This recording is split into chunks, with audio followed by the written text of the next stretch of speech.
The American Political System, explained in 10 minutes. The American system of government is ideologically based upon classically liberal republicanism. Historically, this stemmed from the colonial era committees of safety, as well as the original committees of safety in England during the English Civil War of the mid-17th century. This republican form of government was first codified within the Articles of Confederation and subsequently into the United States Constitution. Thanks to the Philadelphia Convention of 1787 and their socialization of the war debt, the federal Constitution established the framework for the operating structure of the central government, which is composed of three branches: the legislative, the executive, and the judicial. The legislature writes the laws, the executive enforces the laws, and the judiciary interprets the laws.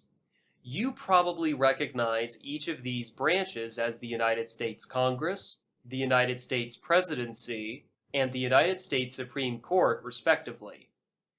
These three branches of the federal government are constructed as such so as to provide for a separation of powers, which in England had been originally concentrated in the monarch, and then later distributed between the English monarch and the British Parliament only. Uniquely, the American system of government decentralized political power even more so, as intended by the framers. This separation of powers also enjoys checks and balances, which means that if one branch becomes tyrannical, then one or both of the other two can act to halt the misbehaving branch from getting too much out of control.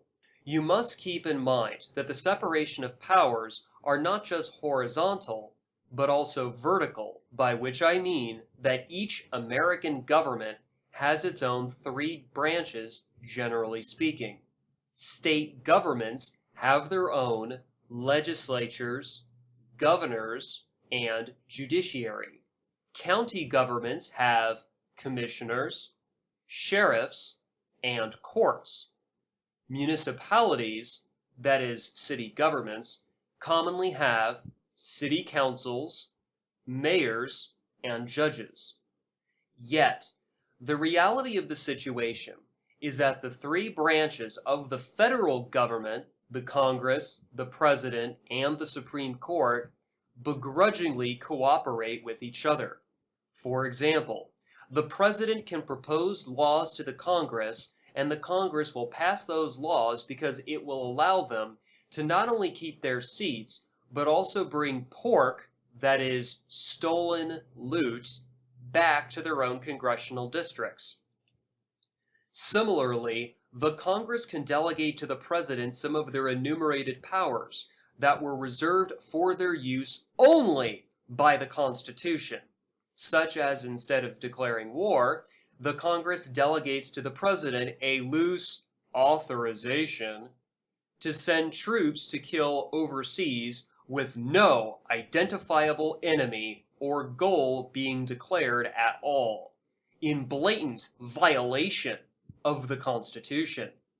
Lastly, if the Supreme Court and their inferior courts simply rubber stamp everything that the Congress and the President do, then there is certainly no separation of powers, because not only do these judges refuse to perform judicial review, but they'd rather exercise constitutional avoidance by dodging the constitutionality of a matter brought before them for a ruling decision. According to the Constitution, these public servants acquire their public offices in noticeably different ways. Supreme Court judges are nominated by the President and then confirmed by the Senate. Judges of both the Supreme Court and the inferior courts are not elected. Article 1 says that the Congress, which is a bicameral, two-house legislature, are elected to their public offices. But the original intent of the framers conducted these elections in noticeably different ways. The House of Representatives are popularly elected by the voters within their congressional districts. Just to be clear, by the concept popular vote, I mean the purely democratic function of the citizenry casting ballots for candidates who, upon winning their respective elections, assume their public office. However, the Senate were elected or appointed by the several state legislatures. Yet, unfortunately, this was altered by the ratification of the 17th Amendment, which means that now federal senators are popularly elected by voters. Before, the citizenry were incentivized to care about whom was elected to be their state legislators, because they in turn would choose the U.S. senators. This change is not insignificant because it centralizes power in the federal government, thus regressing the American experiment to more closely resemble monarchical Old England. Uniquely, the U.S. presidency is the only public office that is specifically enumerated within the executive branch. The Constitution says that the president is not elected by the popular vote. Rather, he is elected by the Electoral College, which is composed of electors who are appointed by the several state legislatures.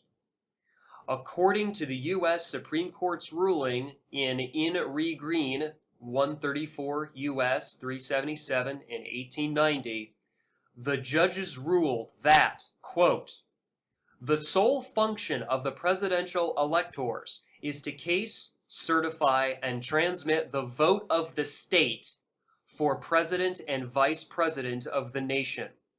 Although the electors are appointed and act under and pursuant to the Constitution of the United States, they are no more officers or agents of the United States than are the members of the state legislatures when acting as electors of federal senators, or the people of the states when acting as electors of representatives in Congress. Close quote.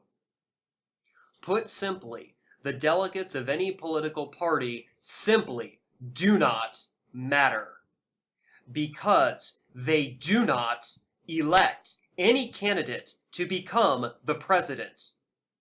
That constitutional prerogative belongs solely to the electors within the Electoral College.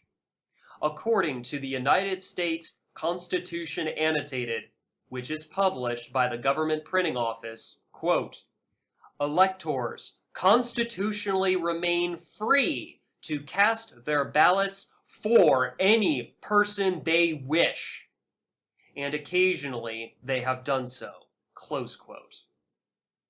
To briefly recap, Supreme Court judges are nominated and confirmed by the President and the Senate respectively, hence the importance of Senate confirmation hearings. The entirety of the Congress is now elected by the popular vote. The President is elected by the Electoral College, whose own electors are appointed by the several state legislatures. Americans have come a long way from their origins as codified in the Articles of Confederation and the Declaration of Independence. Today, according to constitutional law, your individual votes only count towards electing congressmen and senators. So, unless you are also going to vote state legislators into their public offices as well, then you have absolutely no influence whatsoever in who becomes the next president of the United States. Should you decide, however, that you do not want to place your freedom in the hands of either the federal Congress or your state legislature, then please consider canceling your voter registration today.